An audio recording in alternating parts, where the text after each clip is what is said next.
आहे.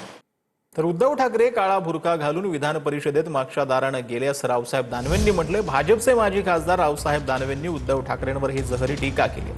तर तुमच्या पक्षातील नेते काळा बुरखा घालून विधान परिषदेत गेले का असा सवाल ठाकरेंच्या शिवसेनेचे नेते अंबादास दानवेंनी उपस्थित केला. यांची काय औकात आहे? काळा बुरखा घालून मागच्या दारांना विधान परिषदेत गेले आणि 2.5 वर्ष राज्यकर्ता आले यायला. माझी पक्षातली किंमत ही आहे मी जी सांगितली ती. आणि तुम्ही 2.5 वर्षात घरी जायची पाळी आली तुम्हाला.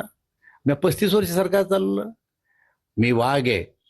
पुढच्या दारांना डरकाळ्या मारीत जातो. मागच्या दारांना शेपूट खाली घालून जात नाही विधान परिषदेत. इथं शेपूट खाली घालून विधान परिषद गेले. निवडणुका लढत नाहीये. रात्रंदिवस उद्धवजी ठाकरे उद्धवजी ठाकरे उद्धवजी ठाकरे असा जप केला असता.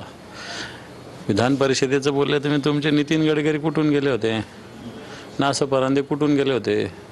सूर्यबान वाडे कुठून गेले होते? हे काय काळं तोंड करून गेले होते? काळा बुरखा घालून गेले होते? वैधानिक मार्गाने गेले. तुमचे अनेक लोक राज्यसभेवर आहे, अनेक लोक विधान परिषदेवर आहे. ते काय काळा बुरखा घालून आणि मागच्या दाराने गेले का? हां, तुमचं एवढंच आहे तर मग तुम्ही आता निवडणुकीला पराभूत झाला असं म्हणता येईल. याचा अर्थ तुम्हाला जनतेनं नाकारलेलं तुम्हीच आहे. आणि त्याच्यामुळे मला असं वाटतं रावसाहेब दानवे यांनी आता राजकारणातून निवृत्ती